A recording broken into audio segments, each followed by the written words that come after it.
Hi! Welcome to Saras kitchen. இன்னைக்கு நம்ம இந்த வீடியோவில் வீட்டிலேயே எப்படி சாம்பார் பவுடர் பண்ணுறதுன்னு பார்க்கலாம். இது பண்ணுறதுக்கு தேவையான பொருட்கள் 1 கப் தனியா, எந்த கப்பில் தனியா அளக்குறோமோ அதே கப்பில் 3 கப் அளவுக்கு காஞ்ச மிளகாய்.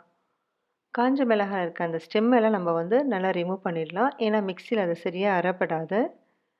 நீங்கள் லார்ஜ் குவான்டிட்டியாக பண்ணி மிஷினில் அரைக்கிறதா இருந்தால் அந்த காம்போடே அரைச்சிக்கலாம். 1 டேபிள் ஸ்பூன் மிளகு, 1 டேபிள் ஸ்பூன் சீரகம், 1 டேபிள் ஸ்பூன் துவரம்பருப்பு, 1 டீஸ்பூன் கடலைப்பருப்பு,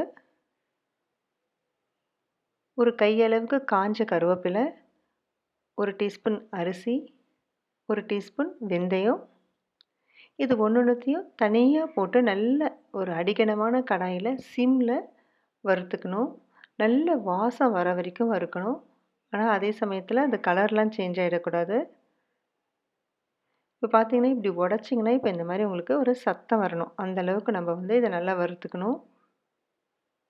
இப்போ தனியாவையும் மிளகாவையும் முதல்ல மிக்சியில் போட்டு ஒரு அரை அரைச்சிக்கிறேன். அதுக்கப்புறமா மற்ற பொருட்கள் எல்லாம் அதோட சேர்த்துக்கலாம். இதோடு சேர்த்து நம்ம இப்போ 1 டீஸ்பூன் பெருங்காயம், 1 டீஸ்பூன் மஞ்சப்பொடி, மிக்சியில் அரைக்கிறதுனால நம்ம மஞ்சப்பொடி சேர்த்துக்கிறோம். இதையும் சேர்த்து நல்லா ஒரு ஃபைன் பவுடராக அரைச்சிக்கிட்டு ஒரு கிளாஸ் ஜாரில் போட்டு ஸ்டோர் பண்ணி வச்சுக்கிட்டிங்கன்னா ஒரு 5 மந்த்ஸ்க்கு உங்களுக்கு சூப்பரான சாம்பார் பொடி ரெடியாக இருக்கும். கண்டிப்பாக இந்த வீடியோ உங்களுக்குலாம் பிடிச்சிருக்கும்னு நினைக்கிறேன். மறக்காமல் இந்த சேனலை சப்ஸ்கிரைப் பண்ணிவிடுங்க, லைக் பண்ணுங்கள், கமெண்ட் பண்ணுங்கள். தேங்க்ஸ் ஃபார் வாட்சிங் சரஸ் கிச்சன்.